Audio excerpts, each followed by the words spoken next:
pambola bokolo.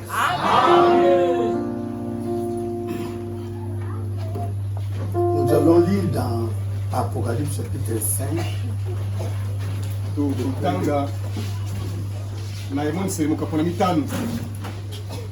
Le verset 1 Njela ya liboso jusqu'à 10. kino ya zomi.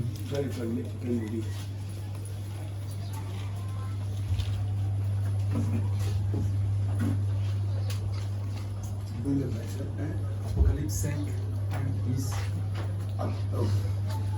Puis je vis dans la main droite de celui qui était assis sur le trône un livre écrit en dedans et en dehors, scellé de 7 sceaux.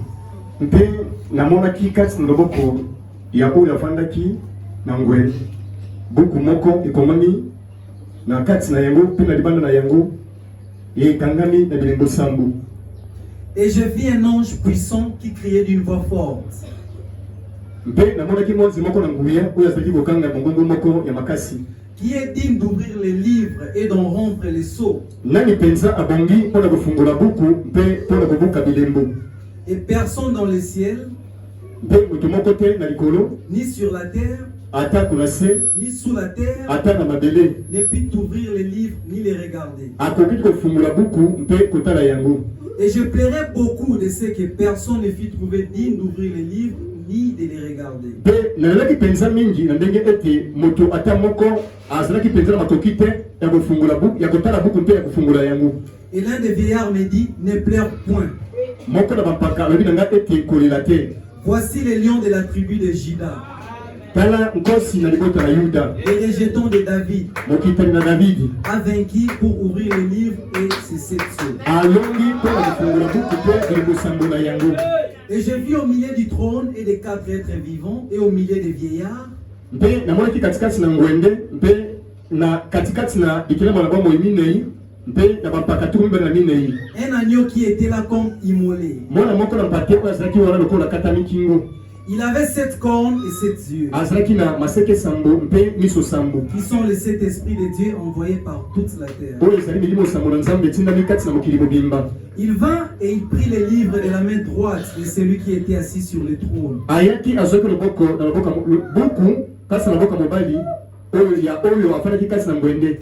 Quand il eut pris les livres, Na ntango akamataki buku, les 4 êtres vivants et les 24 vieillards se prosternèrent devant l'agneau, bikelamu minei na bomoi mpe bampaka tumba na minei bafukamaki liboso na mwana na mpate. tenant chacun une harpe et des coupes d'or remplies de parfums, Kosimbaka moko na moko nzenze moko mpe na bankenyi oyo ya wolo etolisami na malasi kati na yango qui sont les prières des saints. oyo ezali na bondeli na basanto. Et il chantait un cantique nouveau Mpe bayebaki lolembo moko ya sika en disant, na kolobaka ete tu es digne de prendre les livres obongi mpenza mpona kokamata buku et d'en ouvrir les sceaux, mpe kofungola bilembo kati na yango. car tu as été immolé Po ete okatamaki kingo et tu as racheté pour Dieu par ton sang des hommes de toutes tribus, mpe osikolaki mpo na Nzambe bato na mabota nyonso na nzela makila na yo, de toutes langues, ya bakota nyonso de tout peuple na mabota nyonso et de toutes nations. mpe na bamabota nyonso. Tu as fait d'eux un royaume de sacrificateurs pour notre Dieu, okomisi mpo na bango bokonzi moko banganga Nzambe mpo na Nzambe na biso, et ils régneront sur la terre. mpe bakokonza na mokili na se. Que Dieu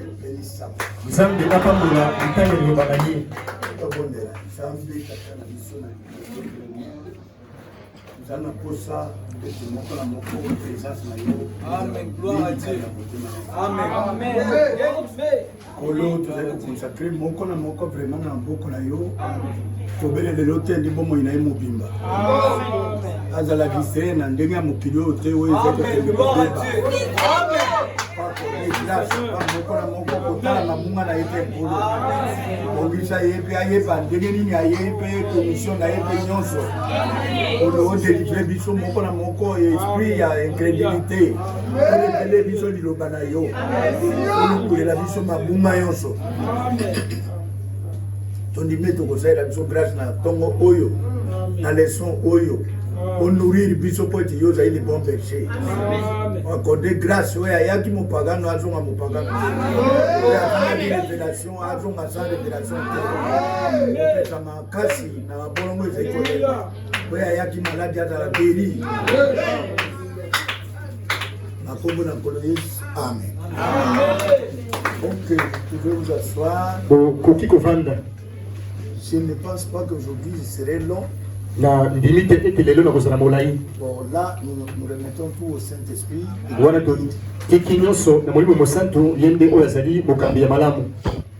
Amen. Amen. Très heureux d'être devant vous ce matin. Il y a des petits copains du diable, mais ça ne réussit pas. La victoire appartient au Seigneur Jésus. Je vais parler sur le livre de rédemption scellé de cette sceaux. J'avais déjà préparé certaines citations ici. Mais c'est comme si je ne lirais pas toutes les citations. Bon, je préfère les lire les dimanches prochains si Dieu le permettra.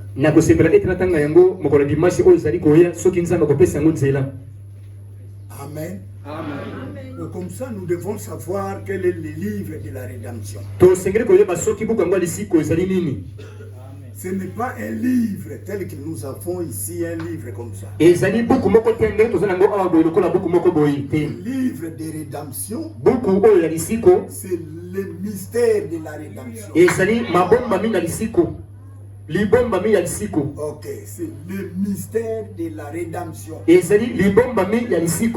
Dieu appelle ça un livre de rédemption.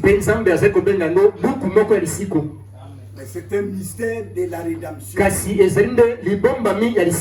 Et le mystère de la rédemption a été fermé par les 7 secrets que personne ne peut savoir. Il y a plusieurs mystères qui étaient cachés. Et la Bible dit qu'à la voix du 7e ange, tous les mystères seront dévoilés. Vous le croyez, n'est-ce pas? Ok. Ici, quand Jean a regardé, il a vu le trône. Il a vu le mystère scellé de cette sceaux. Et quand il a observé, comme quelqu'un qui observe à une chaîne de télévision, il a vu un ange qui crie. Qui a vu le livre, mais qui peut ouvrir le livre? Qui est digne d'ouvrir? Qui est digne même de le regarder? Jean lui-même a observé le ciel. Personne. Il a regardé tous les anciens qui sont déjà partis. Personne. Les apôtres. Personne. Les évêques. Personne. Les anges ne sont pas des parents. Alors Jean a pleuré. Pourquoi Jean a pleuré? Parce que s'il n'y a pas un rédempteur, alors tout le monde de toute la terre est perdu. Il n'y aura pas de saints, il n'y aura pas de ciel, il n'y aura pas d'enlèvement. Toute personne habitant sur la terre est perdue. C'est pourquoi Frère Branham dit que Jean plaira amèrement. Amen. Amen. Et quelque part, je vais vous lire un autre jour. Frère Branham dit que quand il plaira, c'est-à-dire il cherchait les parents qui peut racheter toute la terre.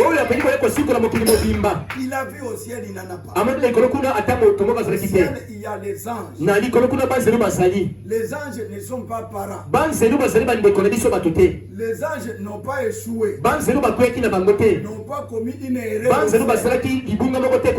qui ont commis les erreurs ont été jetés sur la terre.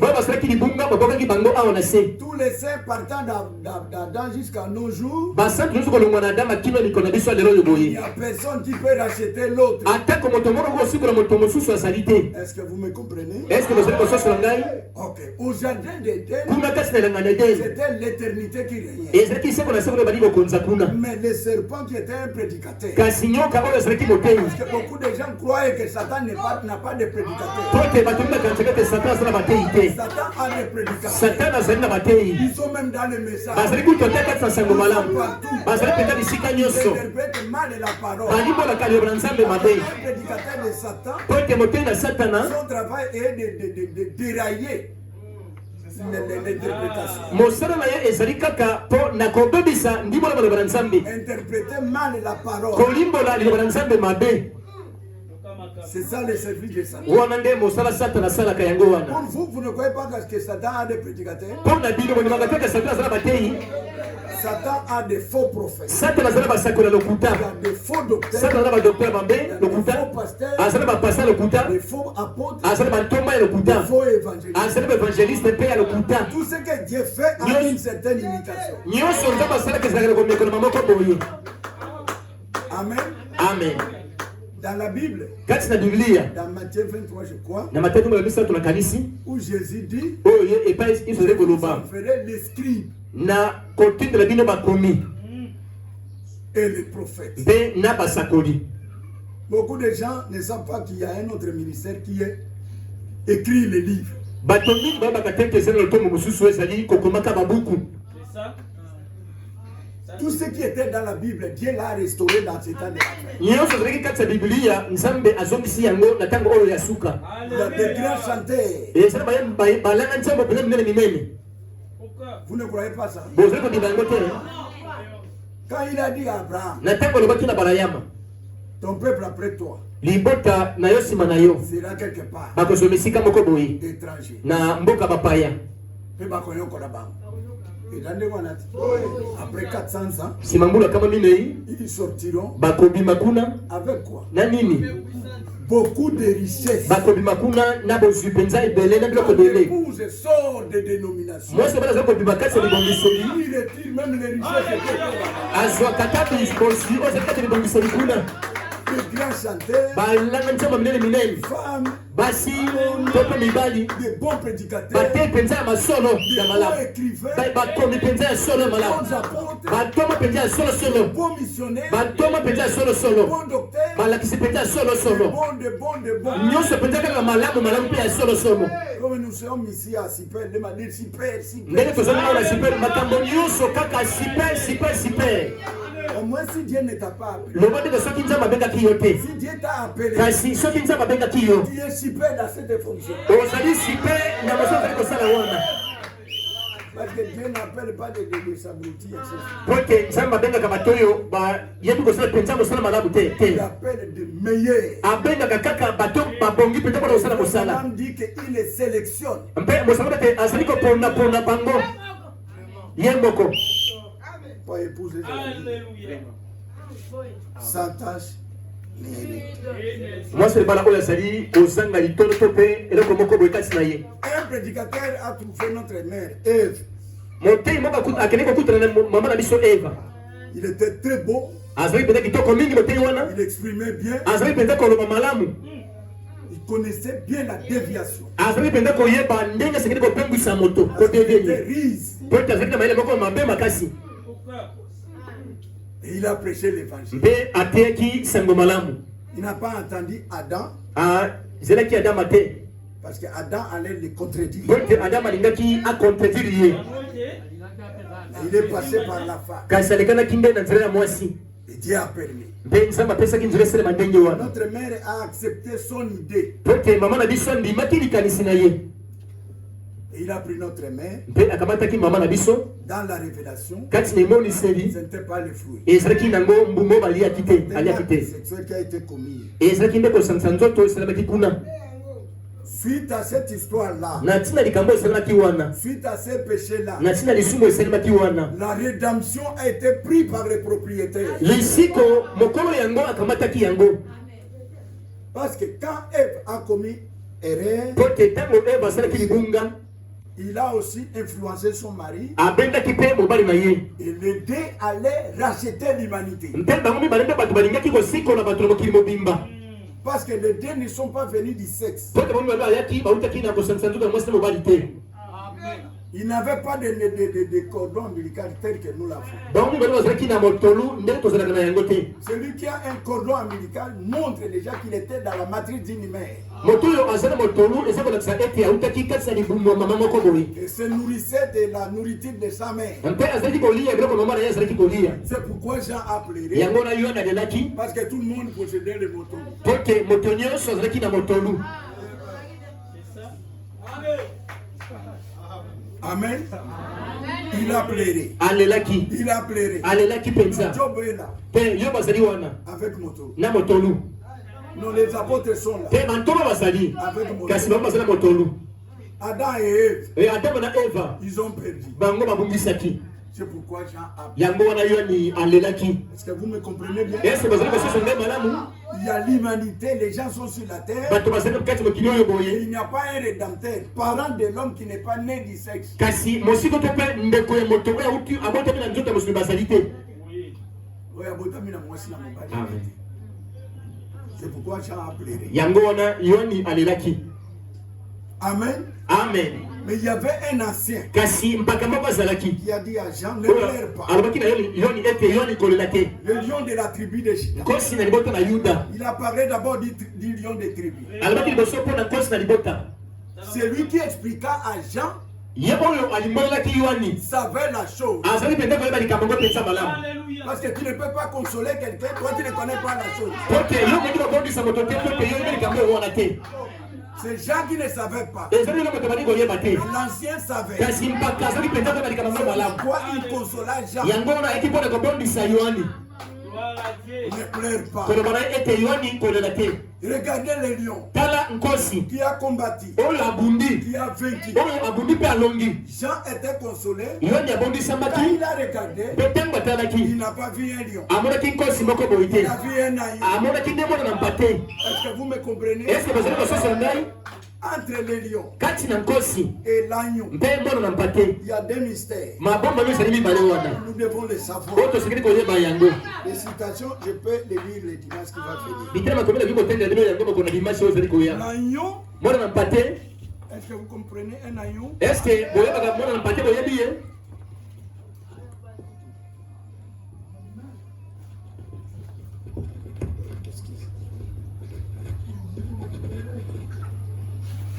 L'agneau, Mwana na mpa te. quand Jean faisait le service de baptême, Ntango Yohani azalaki kobatisa bato et Dieu lui a révélé quoi? mpe nzambe azipolelaki ye nini. Parce que depuis le désert, dans sa commission, telle que le pasteur a parlé, Po te banene sobe kuna na mosala na ndenge paster akoki koloba. la commission de Jean était de montrer aux gens le Messie. Mosala na Yohani ezalaki ete atalisa bato masiya. Et Jean est parti au désert pendant des années. Mpe yo nakendaki kati na esobe bambula mpenza ebele. Bon, il saura qui est le Messie, comment. Sikoyo akoyeba masiya wana ndenge nini. Mais Dieu lui dit, Kasi nzambe abisaki ye boye. dans le service de baptême, Kasi na mosala kobatisa bato la personne que tu feras, moto oyo komona que l'Esprit de Dieu descend comme une colonne. molimo na nzambe kokitela lokola embenga moko boye. Pointer le doigt le monde entier que voici l'agneau de Dieu. Lakisa bato mokili mobimba loba na bango ete botela mona na mpa te ye oyo boye. Amen. Amen. Jean a bien saisi la commission. Yohani asosolaki mpenza mosala ne malamu. Il baptisait les soldats, Abandaki kobatisa basoda. baptisait les pharisiens, Abandaki kobatisa bafarisayi. baptisait tout le monde. Abandaki kobatisa moto Et nyonso. il a vu son cousin à lui, Kasi aye komona ndeko mpenza na ye moko. Jésus qui jouait avec lui dans les murs. Yesu oyo abetaki bile esika moko na ye. Ils marchaient ensemble. Oyo batambolaki esika moko. Quand il vient aussi, Ntango ye mpe azali koya il a vu amonaki l'arc-en-ciel, monama un halo, libungutulu moko boye. alliance à lui-même. Abondeko kasi na ye moko. Amen. Amen. Parce que Dieu, avant de donner l'alliance à vous, Po te nzambe liboso ete ayokana na yo il a fait une alliance avec lui-même. asalaki boyokani na ye moko liboso nanu. Et comme son parti est sur la terre, Mpe lokola bango bakendaki na mokili comme ça, ete na mokili l'arc-en-ciel qui n'est parti. na boye tokopesa bango eteni moko ya monama. Nous voyons l'arc-en-ciel qui n'est parti. Yango wana tomonaka monama to arc-en-ciel ezali kaka eteni. Et l'autre partie est où? Mpete na mosusu ezali wapi? C'est lui-même Dieu. Ezali mpe na ye moko Nzambe. Et dans l'arc-en-ciel, Mpe kati na arc-en-ciel il y a les 7 âges de l'église. ezali bileko esambo ya losambo. Et 7 couleurs qui sont là. Mpe bacouleur esambo ezali wana. Quand Dieu le permettra, nous allons le parler notre jour. Ntango Nzambe akopesa yango nzambe kolobela yango mokolo mosusu. Et après, le Saint-Esprit est descendu à Jésus. Mpe na nsima molimo mosantu okitalaki Yesu. Et j'ai entendu, Mpe yo nayokaki. celui-ci est mon fils à qui j'ai donné tout. Écoutez, Oyo azali mwana na ngai ye nde napesi bolingo na ngai nyonso boyokamela ye. Jean, avant qu'ils arrivent à ce stade-là, Yohani liboso ete akoma na esika wana il est sorti pour que Jésus le baptise. abimaki mpe ayaki mpo ete Yesu akoka kobatisa ye. Il savait qu'il ne peut pas baptiser Dieu. Bon. Je lui donne raison. ayebaki ete akoki mpenza kobatisa Nzambe te nde napesi mpenza raison. C'est toi qui peux me baptiser. Yo nde moto okoki kobatisa ngai na kobatisa yo te. Jésus lui a montré que nous devons accomplir la parole de Dieu. Yesu apesaki ete osengeli mpenza kokokisa maloba na Nzambe. Tu es le prophète de l'air. Ozali mosakoli ya ntango. Moi, je suis le sacrifice de l'air. Ngai nazali mbeka ya ntango. Je peux sauver les gens de l'air. ezali mpona kobikisa bato na ntango. Entre moi et toi, Ngai na okati na ngai na la yo même parole. okanibaka kaka loba kaka Nous moko. ne pouvons pas discuter tokoki kodiskute te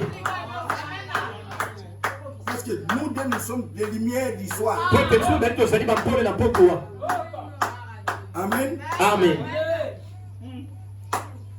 Après cela, Nsima na yango dans Jean 1, na kati na yo na mokako na liboso voici l'agneau de Dieu tala botala mwana na mpate na Nzambe qui ôte les péchés du monde. oyo alongolaka masumu na mokili. Quand les gens ont regardé, Na ntango bato batalaki c'était le fils de Marie. ezalaki nde mwana ya Malia.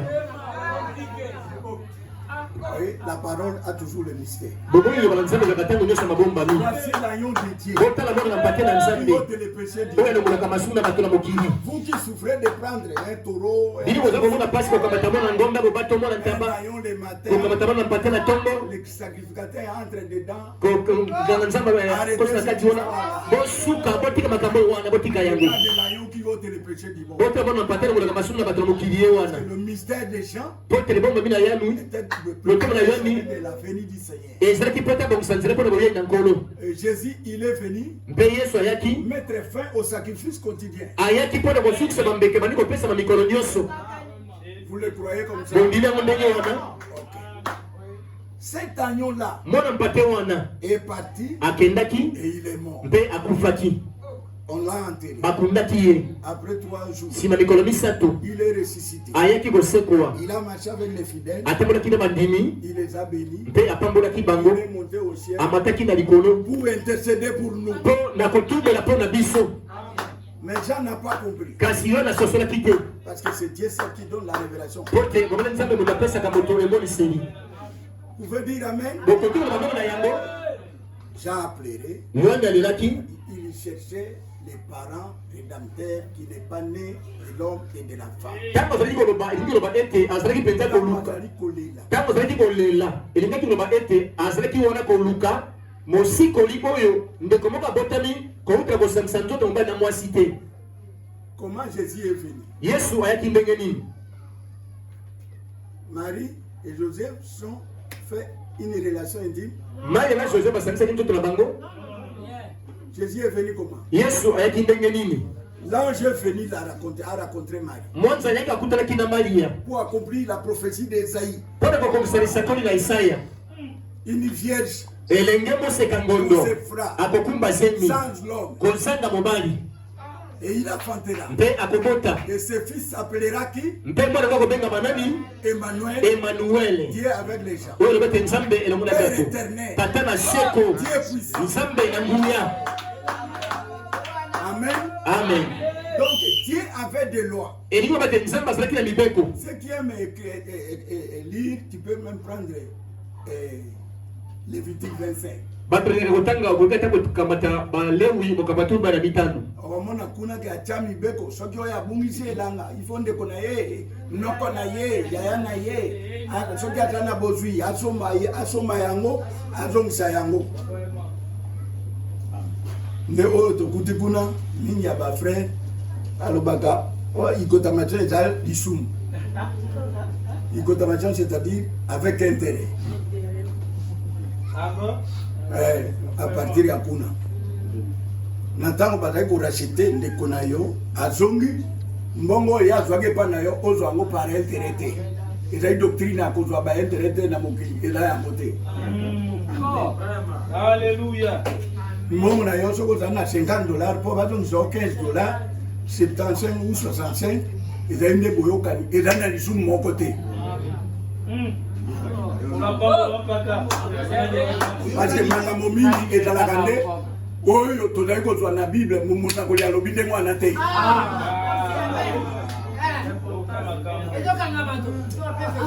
Et j'ai trouvé cela partout. Tous les frères me posent la question. Est-ce que quand il donne, il emprunte l'argent, il consommation, l'intérêt, c'est mal. Est-ce que tu as vous lisez les prophètes. Vous allez voir, il remercie beaucoup de frères parce qu'ils ont emprunté. Frère Branham avait emprunté de l'argent. Le frère n'a pas demandé l'intérêt. Alors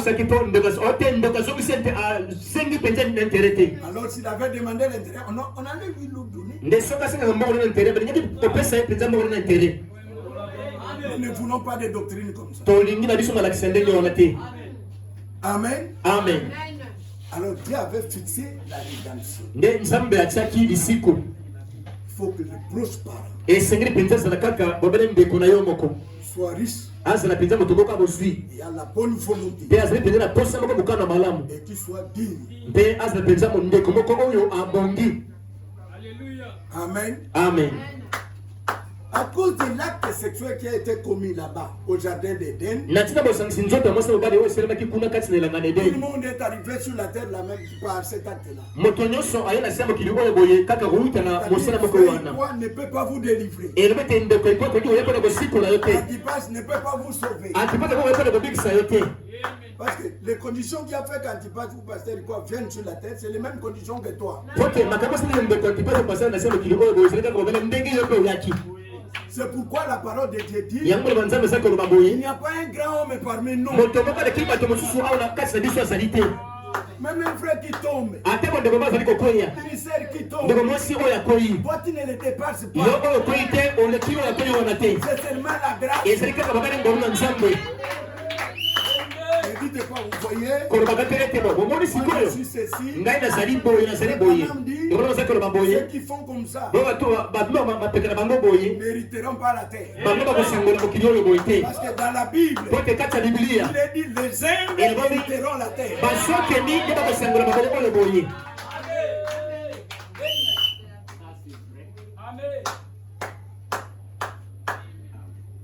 Voilà les livres. Dieu a pris sa responsabilité et a mené la rédemption par lui-même. Il ne peut pas donner à Satan. Branham dit les mains sales de Satan ne peuvent pas tenir une chose sainte comme ça. Et Adam et Ève ont perdu cela. Vous allez être entre les mains de qui comme ça? Il va être dans le Bokanan. Vous avez vu la bien? Il va être dans le Bokanan. Alors, les plantes n'ont pas de sang. La terre n'a pas de sang. Les animaux possèdent le sang.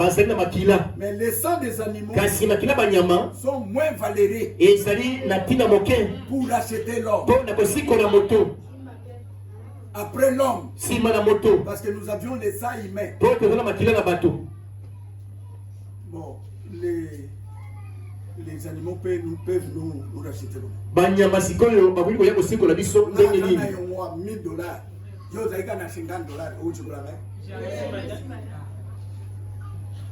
Il faut celui qui dépasse la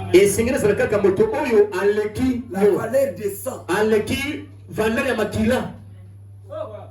les végétations, les sangs des animaux et les sangs humains. Les sangs humains a perdu l'héritage.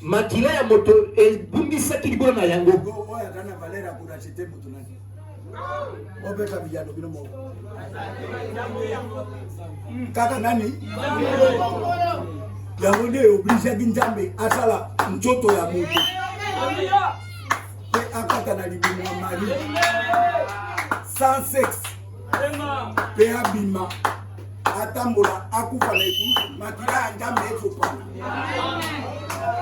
Ndenge Njambe akufa ki pe makira ezopana nde babengi yango. Agnon immolé. Qu'est-ce qui s'était passé au jardin d'Éden?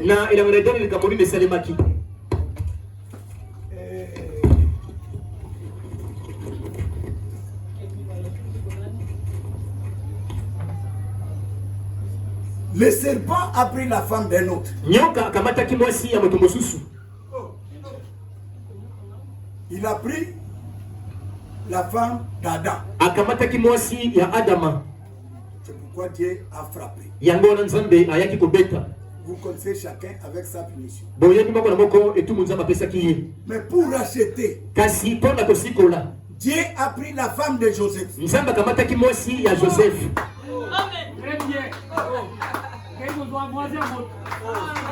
Vous me suivez bien? C'est ça, racheter.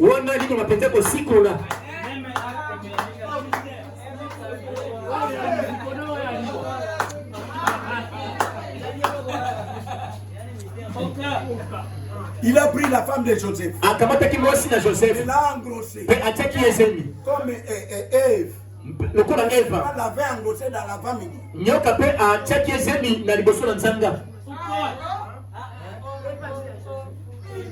C'est comme ça. Amen. Amen. Joseph voulait divorcer avec Marie. Parce que nous sommes en fiancés. Quand tu peux prendre tu peux avoir la grossesse. Quand j'ai descendu la nuit, quand Joseph dormait, il dit ne divorcez pas avec Marie. Qui est déjà ta femme.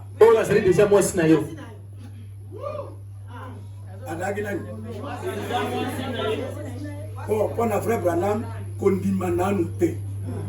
ceux qui ont dimani na mobali, vous êtes liés à se marier. Cérémoniel Zala. Vous êtes déjà. C'est ce qui est dit dans la parole. Moi qui prédicateur, mon abisso, ma frère est sud-africain, ma quelque reproché. Na comprendre na bino ba congolais. Frère ayena libala, yena mwasi na ye, pe mwasi atana grossesse, pour le bibo badi ça a été. Même les parents lui ont donné. Attends, tu m'appelles ce qui est? Basi bapesi ye mwasi. Ba parents basi bapesi mwasi wana. Pe kuna akako koma na nzemu. Yo lobi non to ko bénir ya moto. Donc vous dépassez même les parents. Wana bino bo lekata ba boti na ye. Ça sont des doctrines qui se trouvent au Congo. Wana sama la saison de 4 sambo na biso Congo awa. Beaucoup de gens regrettent les Congolais. Batomi bene ba regretanga mingi na bakona ba Congolais. Les Congolais retirent des doctrines par-ci par-là. Ba Congolais ba zoka ba mlati so ta bipana bipai. Atako za siga fondation zalité.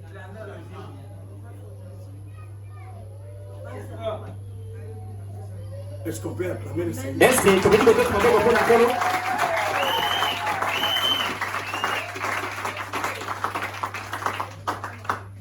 Njambe atiaki libumunde et pas à moi c'est à moto.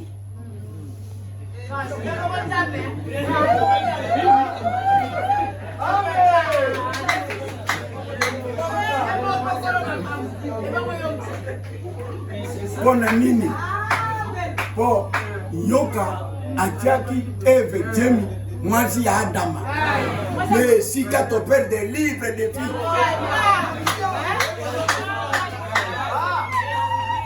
Mais si quand on perd des livres wana yango ba scellé na sexo.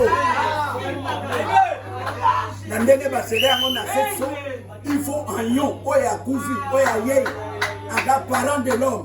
Oya botami na mwasi na mobali te asi ma livre wana. Ce n'était pas le livre des ciels. C'était le livre des humains. moto na bango liboso abomisi yango. Il faut moto ya tangi acte sexuel arracher ya. On peut acclamer le Seigneur.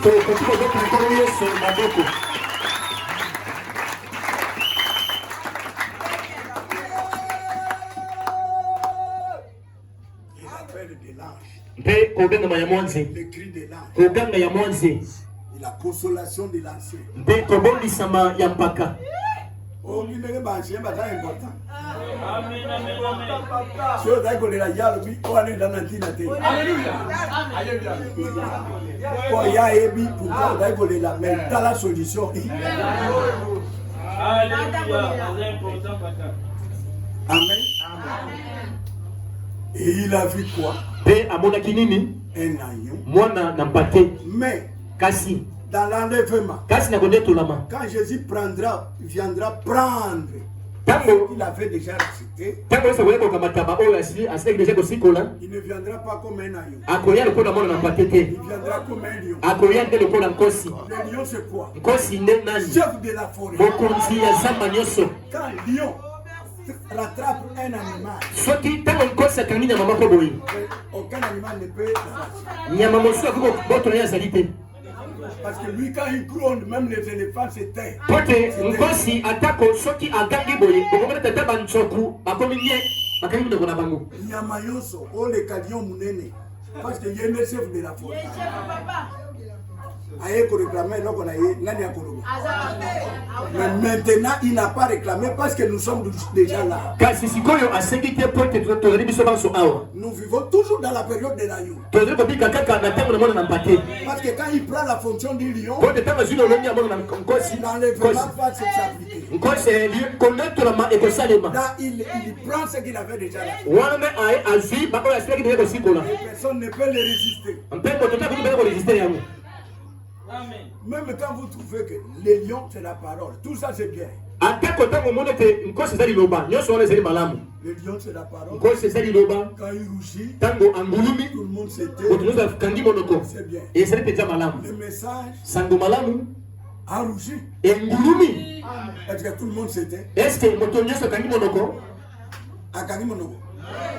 Azali ko critiquer. C'est le bino nde bozali koyoka. Mais bolobi amen. Mais tout le monde n'est pas calme. Kasi moto nyonso akangi monoko na ye te. Mais le jour où le lion prendra sa propriété, Kasi moto oyo nkosi akokamata eloko na ye. où beaucoup de gens seront, on ne les verront plus, seront disparus. Oyo bato mingi bakokana bango suki te bakolimwa. Moto nyonso akokanga monoko na ye mokolo wana.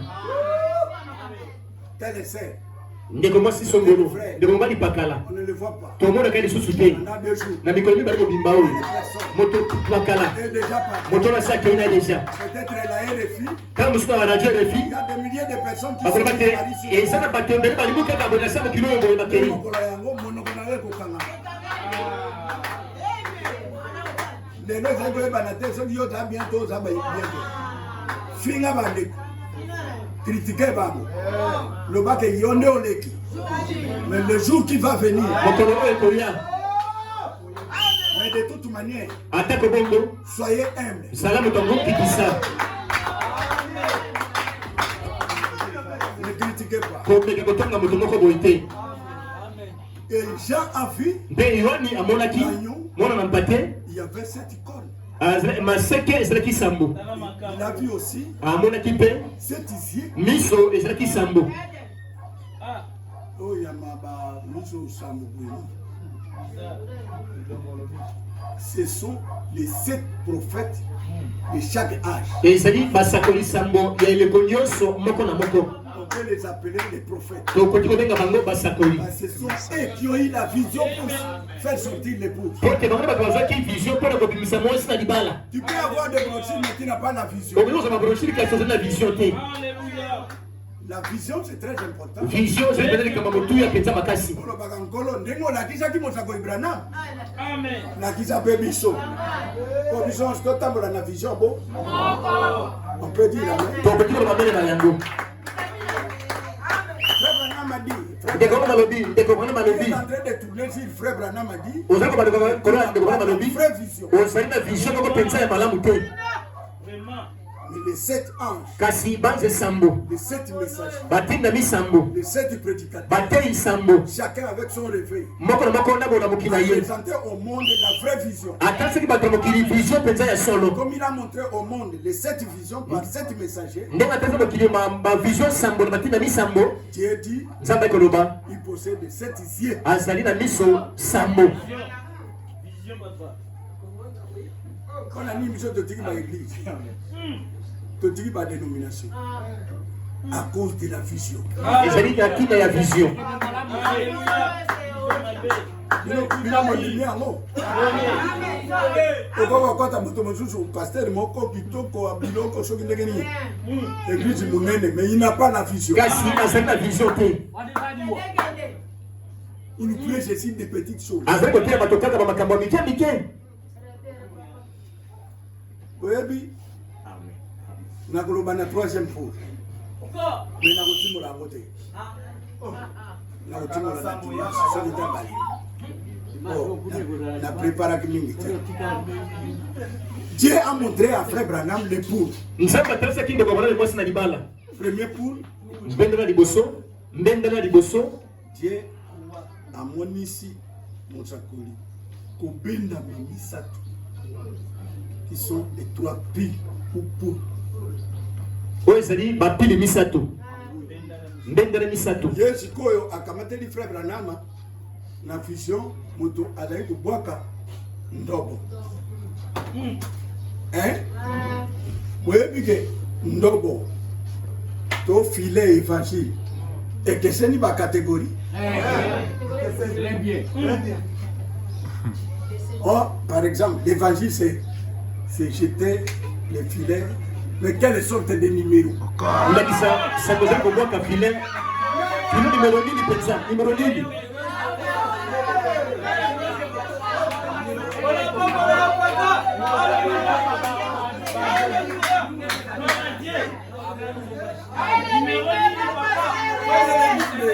numero nini. Seigneur Jésus, quel numéro? Merci Jésus. Merci Seigneur.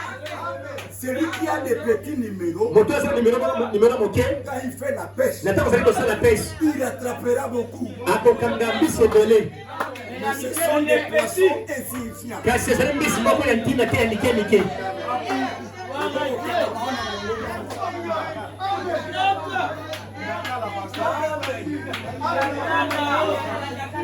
Amen. Amen.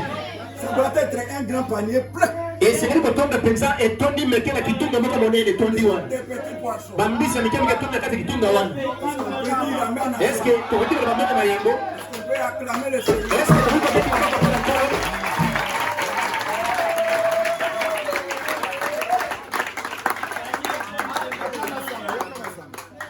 Mais kasi un autre péché mosoli mbisi mosusu va avec un grand filet. ate kosala pesi na file moko ya monene Le grand filet file ya monene wana ne n'attrape pas beaucoup de poissons, ekangela te bambisi mpenza ebele te mais de gros. kasi bambisi ya minene minene.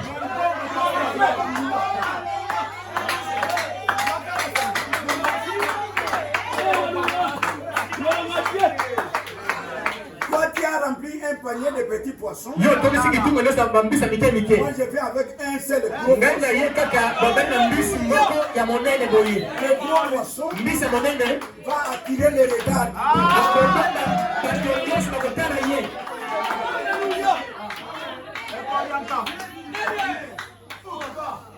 Amen. Amen. Nous allons parler des jours qui vont finir. tokolobela yango na mikolo oyo ekoya. Frère Branham a jeté le filet, mosolo babokaki file une petite maison. ndeko moko ya moke Il a rattrapé un petit poisson. akangaki mbisi moko ya moke Et il dit, mpe alobi boye ce n'est même pas différent d'un appât. ekeseni mbisi yango akeseni kutu ata na pango natiaki na ndenge wana te. Dédé, ya mibale quand il jeta la maison, na ntango abwakaki ndoko il voit là où les petits poissons sont. azali komona epai oyo bambisi ya mike mike wana bazali. Le frère Branham a dit, mpe ndeko balobi boye comme il s'approche de la maison, lokola mbisi yango pembeni na ndoko esika ezali je tire brusquement, esili na penda mpenza na priske boye je vais rattraper quelqu'un. nakoki kozwa moto moko kobenda moko.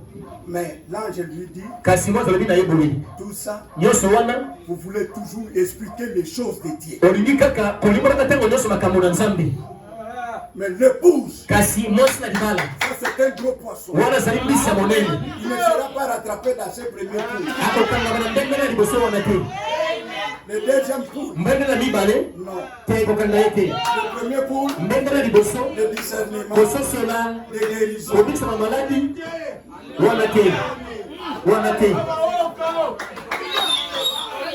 peux acclamer le Seigneur. okoki kokota yango yesu bakoko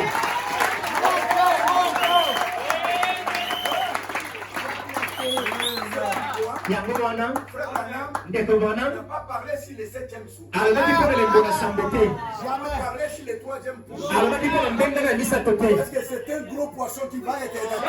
po ezali mbisi moko monene oyo ekoya kokangama Amen. amen Et le gros poisson, mpe mbisi ya monene lui, quand vous les rattrapez, ye na ntango okangi vous allez obombi souffrir de les tirer. okonyokoma mpona kobenda abima na kati na mai okonyokoma kobimisa na mai okobunda mpenza okobunda mingi okonyokoma kobimisa ye na kati na mai kotia na kati na bwato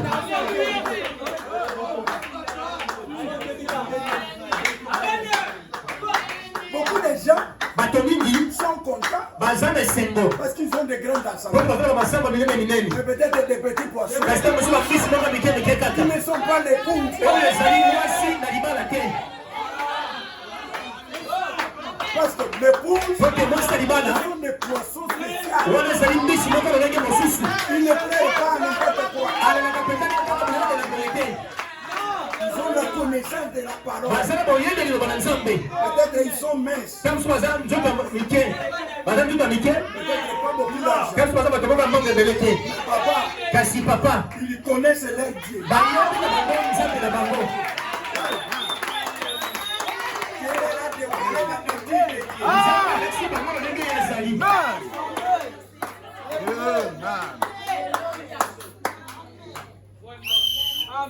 Yaka, yaka, yaka, yaka. C'est pas. Ndakala. Ndakala mais. Ndakala.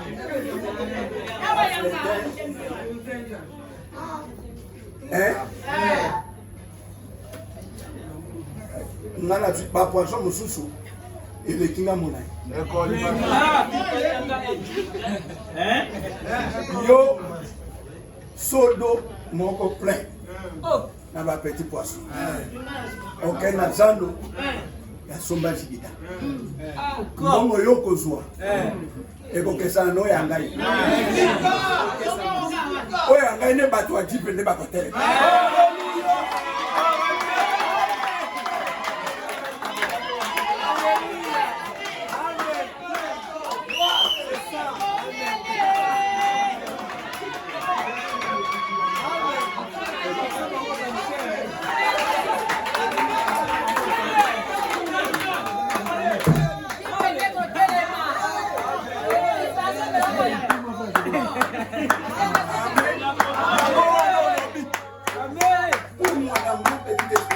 mpona biki na ngai moke C'est que j'ai prêché l'évangile. mpona pesaka malamu Même si je trouve 5 gros poissons ata basili nazwi mbisi bitano minene minene mélangés avec des petits poissons, batie singa na bambisi ya mike mike je suis très heureux. nazali na esengo mingi mpenza Seigneur, j'ai fait un bon travail. eke ngo nasala mpenza mosala moko malamu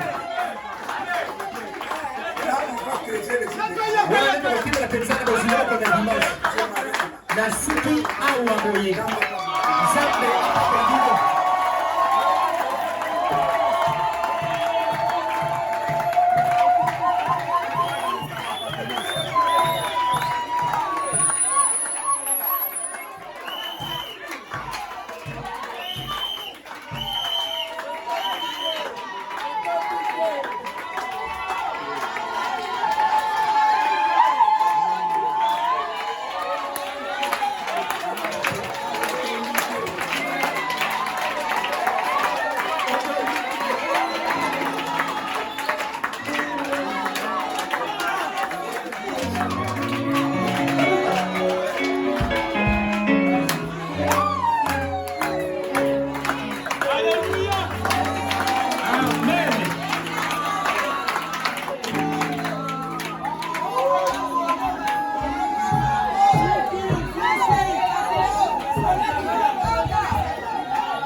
Mettez la main sur ma porte.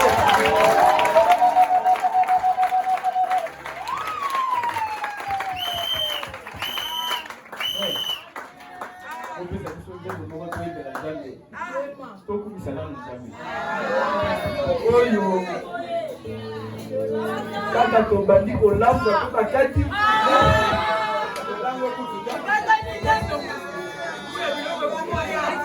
ebi desi ntango bapengisi na fete abongolisi mai ekomi 20 bato bameka babandaka nde nango ya bien suka gloire à Dieu. Jembo na Nzambe Acclamons très fort.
lisiko. Le mystère de la rédemption. Libongo mami ya lisiko.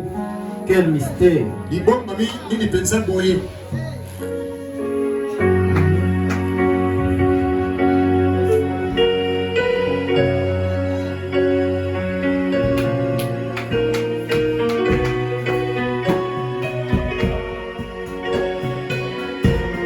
Pendant que ces cantiques chantons cela,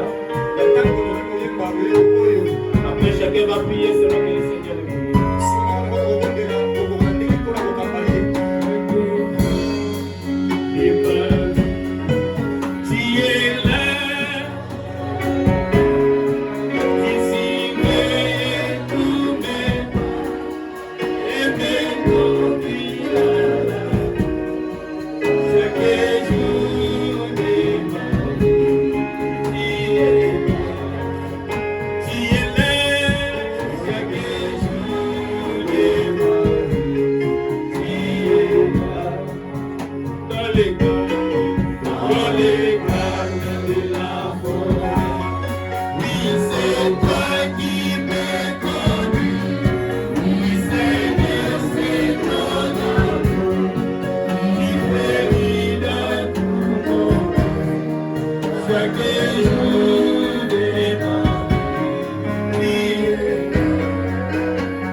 Chacun prie.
que tu nous as nourris. Et la manne qui a vraiment fortifié notre vie. Mon Dieu.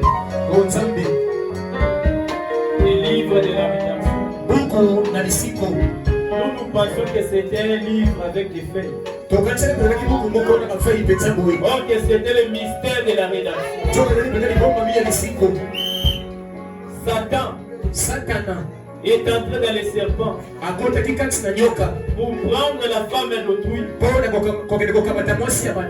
et par cet acte sexuel.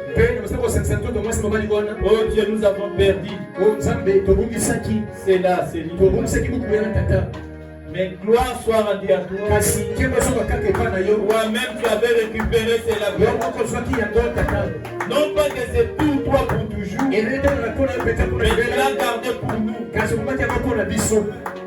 Personne sur la terre, ni dans les ciels, ni sous la terre, ni dans la mer. Personne ne t'est dit.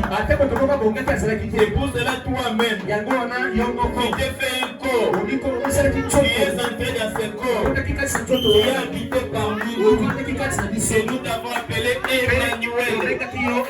Dieu parmi nous. Tu es allé à la croix. Et tu es mort pour nous. Les véritables parents rédempteurs. Qui a payé le prix avec le sang.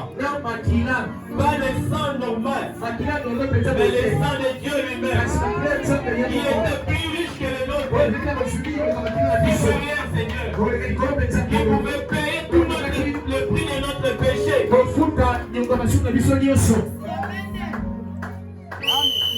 Amen.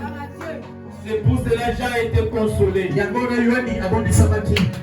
Nous te disons merci Seigneur. Je sais que tu as pris un corps de chair. Tu es mort pour nous. Tu nous as racheté. Et la gloire. Ce n'est pas étonnant. Et tu es seul implié. Gloire à l'agneau. Gloire à toi Seigneur. Au ciel que des cieux. Oh Dieu, c'était un bon ancien.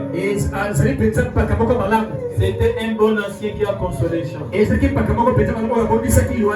Dieu Tout-Puissant, fais de nous ce type d'anciens-là qui console, ce qui plaît. Pas être comme ces serpents anciens qui a fait dérailler notre mère. Fais de nous des véritables prédicateurs qui ont saisi la vraie vision. Révèle-nous Seigneur, nous les sœurs, nous les frères, révèle-nous, donne-nous la vraie vision de ce message. Parce que quand il n'y a pas de vision, c'est là que le peuple marche sans frein, ramassant n'importe quoi. Merci Seigneur. Bénis notre pasteur. Fortifie encore son corps. Au nom de Jésus-Christ, nous réclamons encore sa santé. Nous réclamons que tu lui donnes encore une longue vie. Car il nous est utile. Une grande bénédiction pour nous. Une grande consolation. Oh Dieu, l'épouse, ce n'est pas un petit poisson, mais des gros poissons. Oh Dieu Tout-Puissant, nous sommes restés avec notre faim. Nous avons commencé à manger et nous sommes restés à notre faim. Nous nous remettons toutes les choses à notre main. Et toi-même tu fasses concourir tout pour ta gloire. Bénis tous tes enfants. Bénis la présence de tout le monde. Ceux qui sont malades, qu'ils soient guéris au nom de Jésus. Ceux qui ont un trouble, qu'ils soient consolés. Ceux qui ont un cas compliqué, ils trouvent la solution. Peu importe cela, au nom de Jésus-Christ, sur le chemin de retour, accompagnez-nous. Au nom de Jésus. Amen. Que le Seigneur vous bénisse.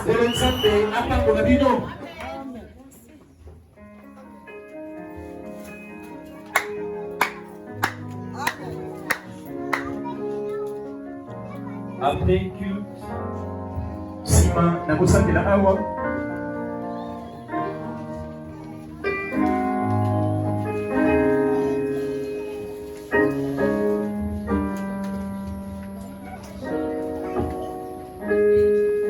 la sœur Sarah a des réunions avec les jeunes sœurs.